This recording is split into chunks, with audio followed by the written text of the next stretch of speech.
James and the Diesel Engines. This one's called Old Stuck Up.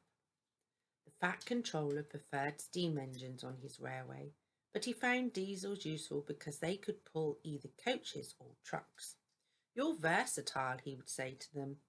"Real mixed traffic engines." Boko and Bear were proud of this, but James was not impressed. He liked these two diesels, but he treated all others with suspicion. "Diesels don't use coal and water," he said darkly. "How can you trust an engine who isn't normal in his habits?" Visiting diesels sometimes boasted about how special they were. Usually Boko and Bear had to spend the next day smoothing ruffled feelings. One day, a particular haughty diesel came from another railway. When the visitor found that he was to share the shed with steam engines, he stopped outside in disgust and refused to go any further. "Why on earth does your controller keep such out-of-date objects?" he growled rudely. "Dirty, smoky, slow things. Ugh!" he shuddered. "On our railway," the diesel continued loftily, "steam engines are kept strictly in their place and not allowed on the main line without special permission." Boko, who was showing the diesel around, lost patience. "Stay outside then if you're so proud of it," he said crossly. "I'm going to join my friends." "I hope it's cold tonight and he can't start in the morning," snorted James. "At least someone might want to preserve us." "Who'd need him, old stuck-up?" The engines were glad when morning came. They went to fetch their trains as early as they could, and the visitor was left alone. "That's better," he purred to himself. "How can an engine rest in all this hissing and clanking?" The cleaning equipment and fuel supply were in the part of the shed which Boko and Bear shared. Old Stuck-up was so full of self-importance that he had forgotten he would need cleaning and refueling before he went home. It was getting late when he remembered. "If I go in now while the shed is empty," he said to himself, "no one will know I've been." He scuttled forward quickly, too quickly. The rails where Bear and Boko had stood were oily, and when he tried to stop, he couldn't. "Brake blocks and buffers, I'm slipping," he wailed. As his wheels locked and slithered, he shut his eyes with a despairing whoop of horror, and he crashed into the wall at the end of the shed. The diesel was not badly damaged, but a dreadful draught came through the hole in the wall. When the other engines came home, they heard the story from Douglas, who had to clean up the mess. "Ho, ho, ho," chortled Henry. "Old Stuck-up came unstuck, did he? I say, Boko, what if the Fat Controller's calls you?" "Versatile," chuckled Boko. "But that isn't what he called stuck up. I couldn't hear all he said, but I didn't think it sounded very polite." Crossed lines. Most of the Fat Controller's engines, except diesels, James had never liked them. "They're all right," said Henry. "Just mixed traffic engines like you and me." "Mixed up engines, you mean?" James grunted. "With windows at each end, how can they know if they're coming or going?" "Toby has two cabs," remarked Duck, "and he gets on all right." "Toby's just a little engine," scoffed James. "If an important engine like me didn't know which way to turn, what would the railway come to?" All the engines agreed that James was becoming much too puffed up for his smoke box. "Making out he's royalty or something," grumbled Henry. "It's disgusting." "I knew an engine called King James," remarked Duck. "In the old days at Paddington, King James the first, he was, but he didn't swank about it. Och, didn't he tell 'ee, James? Pleaded Donald. It's even more of a misery. He'll be making of our lives. Exactly, agreed Henry. But who's going to trim his wheels for him? The engines tried all sorts of ideas, but nothing worked. James grew so conceited that the others were glad when he was away. Even the coaches twittered anxiously to each other if they thought he was to pull them. One day James came to the shed, fuming with rage. "Shunting!" he snorted. "Where are Donald and Douglas? They should be here for jobs like that." But the twins were helping on Edward's branch line, so James had to do all the work himself. James's train had long trucks called well wagons. These have boogie wheels at each end, with a low section between them. They are used to carry cars, tractors, and other heavy machinery. The shunting should have been easy, but James was cross and bumped the trucks. "Oh, whoa, whoa!" they cried. Some of them slipped their brakes on to spite James. The weather was damp and misty too, so the shunting took a long time. At last James had only 2 trucks to fetch before his train was ready. Because of the mist, the signalman sometimes found it hard to see what was happening. James's driver told him that James would whistle when they had collected all the trucks and were clear of the points. They had almost finished when suddenly James heard a sharp beep beep from another engine close by. The signalman heard it too and thought it was James saying he was ready. He pulled the lever, setting the points for the main line. But James wasn't ready. The points changed when one of the trucks was halfway over them. One boogie went one way, but the other was diverted towards the main line. Before James realised it, the truck was travelling sideways between the 2 lines. A signal stood right in its path. "Stop!" squealed the truck, but it was too late. The signal toppled to the ground with a crash, just missing James. "That's torn it," said James's driver. "The Fat Controller won't like that." And he didn't. He spoke severely about it because the signal was important and its loss was an inconvenience. James knew that the accident was not his fault, but he was unusually quiet in the shed that evening. The others were relieved. "I suppose it must be difficult to know which way to go when you've got 2 cabs," whispered a voice. "But to go 2 ways at once with only 1 cab, that really is something." James pretended not to hear.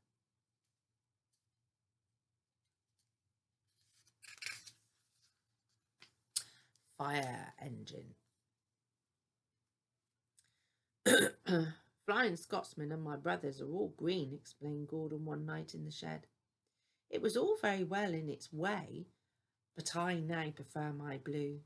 It makes me different, you see, and that's very suitable for an important engine like me." "The engines on our old line used to be blue," remarked Donald. "But you see, as dark as we are, Doogie and me never were, though we had to be black. But blue makes a nice change." They're Scottish and Nana can't do a Scottish accent. "I like my green too," said Henry. "I'd hate to be red like James. People would think that I was a fire engine." "At least people can see me coming," retorted James. "I don't disappear into the background like some engines I could mention. If it weren't for the noise, you'd need a yellow and black front like Mavis." Henry's protests were drowned in laughter of the other engines, and he went to sleep wondering how to pay James back. Henry was still cross the next morning. What can be wrong? What can be wrong? Wondered the coaches anxiously as Henry pulled noisily away from the big station. Do come along, do come along, Henry snorted impatiently. They had a fast run, but it didn't improve Henry's temper. He bumped the coaches when they reached the end of the line, and again when he backed onto them from the return journey. He simmered angrily while the fireman fastened the coupling. No one noticed a rattle beneath Henry's footplate as he snorted away, and soon the train was running well. Hurry, hurry, hurry, puffed Henry. Faster and faster they went. At last Henry began to feel better. Suddenly he heard a crack from below his cab. Look out, shouted the driver. He applied the brakes while the fireman scrambled forward to the footplate. He was just in time. Both men watched in horror as a widening gap opened between Henry and his tender. Henry stopped as soon as he could. The automatic brake halted his tender, and the train is some way behind. We must drop Henry's fire, said the driver urgently. It will be dangerous to let him boil dry now that we can't get more water from the tender. The fireman agreed. Sorry, old boy, he said to Henry, just when we'd got it going. Nicely too. But if you hadn't banged about so much, you wouldn't have broken your tender coupling. While the fireman dealt with the fire, the driver went back to tell the signalman what had happened. When he returned, he found Henry completely hidden in a huge cloud of black smoke, which billowed from beneath his cab. The fireman emerged choking. Henry's fire set the sleepers alight, he spluttered. You stay here.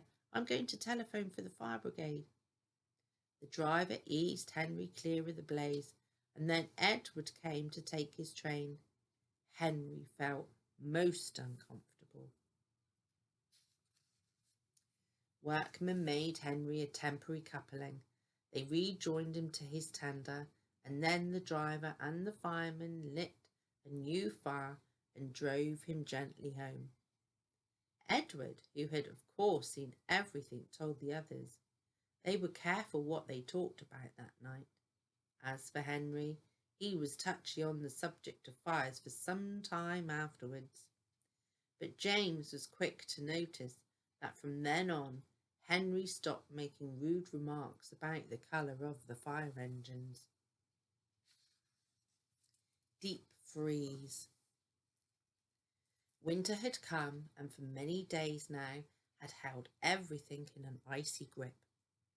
The countryside was frozen hard, trees were white with frost, and icicle hung from the bridges and the water columns. Mercifully, there was little snow. Too cold for that, thank goodness, shivered James's driver as he and the fireman huddled on the sheltered side of the cab. James had had an open footplate, and every day his crew came to work, muffled to the eyebrows with scarves and jerseys. Sometimes water columns froze too, and then the engines could not get the water that they needed. But this never happened at the workstation, and one day when the frost seemed harder than ever, James's driver dropped in beside the water column there. We'll give you a good topping up while we can, he said. There's no telling when we might get some more. James shivered as the icy water cascaded into his tender, but he knew his driver was right. They filled James's tank to the brim because the fireman forgot to tell the driver to turn off the tap. Water overflowed onto James's tender, making him shiver again. Right, said the fireman, jumping down to the footplate. Let's be off. I want to warm myself up, shoveling coal. We can't go yet, laughed the driver. We haven't finished loading the luggage van. Well, I'd wish they'd hurry, grumbled the fireman, blowing on his hands. I'm frozen from standing on that tender. All the engines have a tap called an injector. It allows the driver or the fireman to transfer water from the tender to the boiler and is very, very important. Without it, the water level in the boiler could become too low to make steam properly. They had not gone far before James felt thirsty. I need a drink, please, he said. His driver switched on the injector, but nothing happened. The fireman tried his duplicate. Still nothing. I've got such a pain, groaned James. Your injector's failed, said his driver. Blockage in the pipe, most likely. We'll have to stop and deal with your fire. Can't go on without water. Don't set the sleepers on fire, pleaded James. Henry would never let me forget it. The fireman laughed. You'll be all right if we just damp you down, he said. There's no need to throw the fire out, as Henry did. They stopped near the signal box and James's driver asked the signalman to telephone for help. The works sent a Diesel, whom James had never met, to hold him. Rescued by a Diesel, he snorted disgustedly. It's degrading, I won't go. But he soon changed his mind, because now that his fire was down, his boiler was cooling, and he could feel the icy wind. The Diesel was friendly. James was quiet at first, but by the time they reached the works, the Diesel had won him over, and the two of them were chatting like old friends. At the works, James's fireman climbed onto the tender. He tried to open the filler cap, but couldn't. There's your answer, James, he said. Your filler cap's frozen solid. That's because the water overflowed. Ice is stopping air from getting into the tank, so the injector can't work. You'll be all right once the ice melts. He was, and that wasn't all. Thanks to his new friend from the works, even James now admits that diesels can be really useful engines too.